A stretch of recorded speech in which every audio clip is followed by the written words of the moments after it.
Mm, mm, mm, mm. Cerita misteri. Mm, mm, mm, mm, mm. Fakta atau mitos? Mm, mm, mm, mm. Cerita tragedi yang sangat mengerikan. Mm, mm, mm, mm. Cerita legenda. Cerita yang berasal dari suatu kisah cerita yang akan dibahas di cerita horor Rizky. Mm, mm, mm, mm. Assalamualaikum warahmatullahi wabarakatuh. Waalaikumsalam warahmatullahi wabarakatuh. Kembali lagi di cerita horor Rizky episode 22.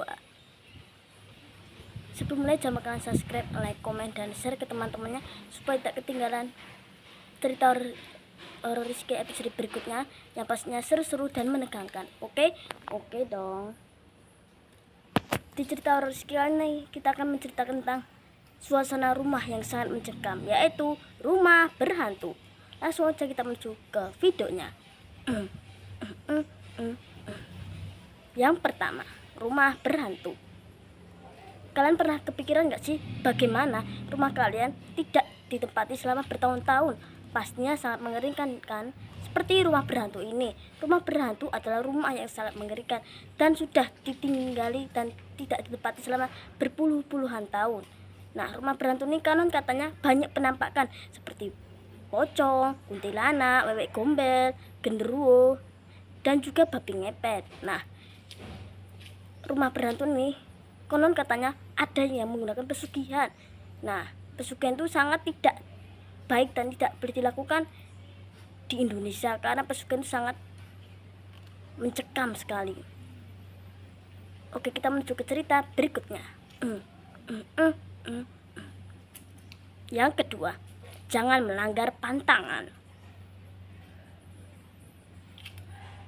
Di cerita yang kedua kali ini, jangan melanggar pantangan. Pantangan apa? Tidak boleh menyapu di malam hari, tidak boleh mencuci di malam hari, tidak boleh berkata kasar dimanapun berada, dimana saja dan kapan saja. Dan yang terakhir, tidak boleh melanggar yang sudah termasuk pantangan itu, yaitu tidak boleh melempar koin di jembatan. Apalagi jembatan itu isinya dulunya tuh kuburan. Takutnya. Mending nggak usah lah, mending cabut aja. Hihihi. Kita menuju ke cerita berikutnya.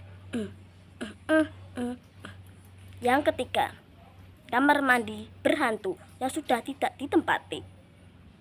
Nah, kamar mandi adalah tempat para penunggu makhluk tak kasat mata. Banyak penunggunya. Ada yang bermacam-macam, ada yang di situ tempatnya pocong, kuntilanak, bebek gombel, banaspati, apalagi yang menyeramkan kuntilanak merah. Nah, kamar mandi itu biasanya itu adalah tempat manusia untuk membersihkan hadas besar maupun hadas kecil. Nah, tapi konon katanya kamar mandi itu biasanya malam-malam itu ada sosok wanita yang sering mandi di malam hari. Itu adalah hantu keramas. Nah, buat kalian yang belum tahu hantu keramas itu adalah hantu yang sangat fenomena. Karena hantu keramas itu bisa mendatangi kalian di malam hari dengan wujud yang rambutnya tidak pernah dibasahi dan dia memakai sampo. Jangan-jangan di rumah kalian, di kamar mandi, pasti sampo kalian habis gara-gara hantu keramas ya. Takutnya. Nah, untuk menghindari hantu keramas ini, kalian harus menyimpan keramas itu atau sampo di tempat yang sudah aman.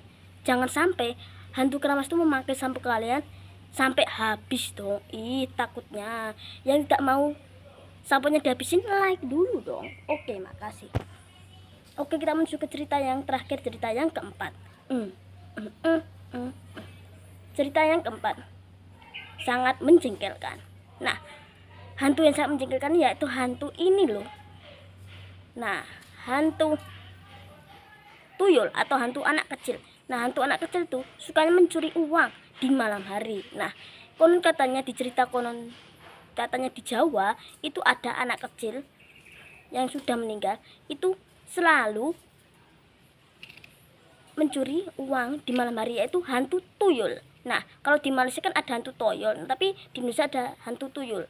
Nah, hantu tuyul ini suka mencari uang di malam hari, sehingga orang-orang terkejut. Lah, uangnya kemana ini? Apa diambil babi ngepet? Bukan, diambil tuyul ternyata. Ih, takutnya. Jadi uangnya disimpan ya supaya tidak diambil hantu tuyul. Ih, takutnya. Oke, kalau itu dia cerita Rezeki episode 22 yang pastinya menyeramkan.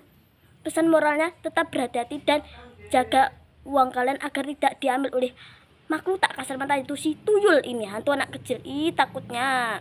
Oke, kali itu saya Muhammad Rizka Farsi pamit undur diri. Sampai ketemu di cerita berikutnya yang pastinya menegangkan. Assalamualaikum warahmatullahi wabarakatuh. Waalaikumsalam warahmatullahi wabarakatuh. Sampai ketemu di cerita berikutnya. Next time, bye bye. Tetap berhati-hati, jangan sampai uang kalian diambil oleh hantu tuyul atau hantu anak kecil dan bisa mengakibatkan fatal. Hihihi. Stop, jaga uang kalian. Hihihi.